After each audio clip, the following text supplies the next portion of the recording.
नमस्कार सर्वांना, स्वागत आहे आपलं आपल्या या यूट्यूब चॅनल। तर आज आपण एका वेगळ्या विषयाची माहिती पाहणार आहोत। तर लाडकी बहीण योजना जे काही फॉर्म आहे भरण्याचं, जे काही ॲप आहे नारी शक्ती ॲप, ते बऱ्याच महिला भगिनींना प्रॉब्लेम येतात। त्यासाठी गव्हर्नमेंटने आता लाडकी बहीण योजनेसाठी जे पोर्टल लॉन्च केले, त्या पोर्टल विषयी आपण माहिती पाहू। तिथून पण सुद्धा तुम्हाला खूप फॉर्म भरणं सोपं जाणार आहे।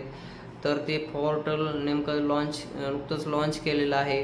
तर त्याविषयी आपण फॉर्म कसा भरायचा काय सगळी माहिती पाहणार आहोत। तर व्हिडिओ पूर्ण पहा। चॅनल नवीन असेल चॅनल सुद्धा सबस्क्राईब करा आणि बेल आयकॉन सुद्धा प्रेस करा, जेणेकरून तुम्हाला सर्व व्हिडिओचे नोटिफिकेशन वेळोवेळी भेटत जातील। तर पहा, आपल्याला जे काही पोर्टल येण्यासाठी आपण काय गुगल क्रोमला जायचे आणि तिथं लाडकी बहीण .महाराष्ट्र.gov.in ही जी वेबसाईट आहे ती सर्च करायची। ते आल्यानंतर डायरेक्ट आपण हे पहा गव्हर्नमेंट ऑफ महाराष्ट्र ही जी काही पहिली वेबसाईट आहे तिला लॉग इन करायचे, म्हणजे क्लिक करायचे।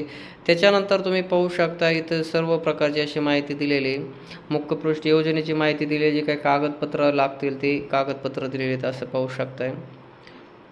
आता PDF डॉक्युमेंट आहे, ती ओपन नाही करत मी। आता हे बघा कागदपत्र वगैरे, म्हणजे जे नारी शक्ती दूत ॲपवर जे काय कागदपत्र तेच आहे, जे काय वेगळं काय नाही। ज्यांनी, आणि एक महत्त्वाचं म्हणजे ध्यानात घ्यायचे, ज्यांनी नारी शक्ती दूतवर फॉर्म भरला आहे त्यांनी या वेबसाईटवर फॉर्म भरण्याची अजिबात गरज नाही, ध्यानात घ्यायची। आणि तुम्ही जो काही फॉर्म भरताय तो पूर्ण इंग्लिशमध्ये भरायचा, मराठीमध्ये फॉर्म भरायचा नाही कोणी पण, हे ध्यानात घ्या। तर त्याच्यानंतर तुम्ही पाहू शकता याप्रमाणे डॉक्युमेंट वगैरे दिलेले आहेत अशा प्रकारचे। मग जे डॉक्युमेंट आहे ते जे याच्यामध्ये काय बदल नाही, फक्त तुम्हाला एक की पोर्टल, जे काही ॲपचा प्रॉब्लेम ते सॉल्व्ह करण्यासाठी हे पोर्टल लॉन्च केलेले आहे। तर इथं अर्जदार लॉग इन याच्यावर जायचे। आपण काय करायचे, प्रथम आपल्याला आता डायरेक्ट लॉग इन करता येणार नाही, क्रिएट अकाउंट तयार करावं लागणार आहे।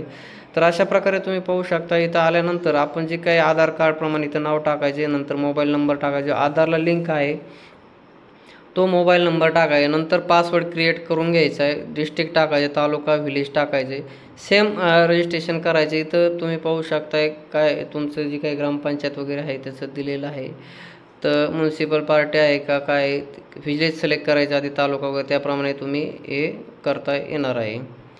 तर इथं एक मिनिट आपण आता डिस्ट्रिक्ट सिलेक्ट करून घेऊ।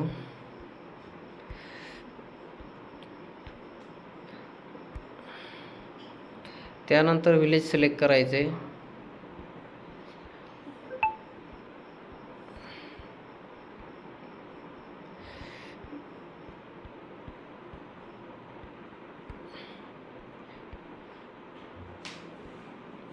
इथं काय सिलेक्ट करायची गरज नाही, ऑथोराइज पर्सन काय असेल, जनरल वुमन सिलेक्ट करू शकता, नॉट अप्लिकेबल। इथं आपण ग्रामपंचायत सिलेक्ट केल्यानंतर काही नाही, सिटीवाल्यांसाठी ते जे काही महानगरपालिका वगैरे असते तिथं हे करू शकताय। तर अशा प्रकारे ते करायचे आपण। परतो जे काही नगर परिषद आहे त्यांच्यासाठी आहे ते, तिथं आपण नाही काही केलं तरी चालेल। त्याच्यानंतर ॲक्सेप्ट टर्म अँड कंडिशन केल्यानंतर पुढे जायचे आपण। त्याच्यानंतर पाहू शकता या अशा प्रकारे आपल्याला हे भरावं लागणार आहे।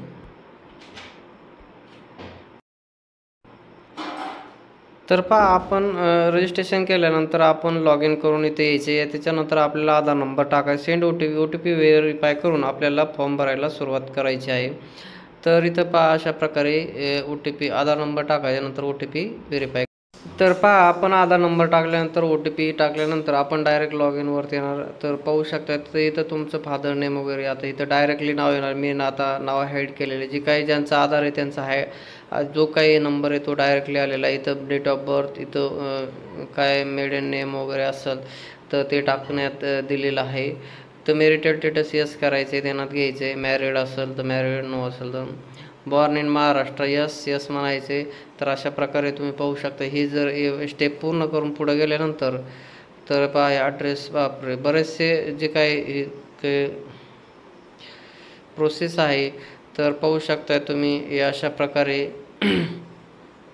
तुमचा ॲड्रेस वगैरे सगळं ऑटोमॅटिक आले, जो आधारला ॲड्रेस आहे तो जास्त काय तो तुम्हाला इथं पाहू शकता। इथं तालुका जिल्हा वगैरे सिलेक्ट करायचा आहे।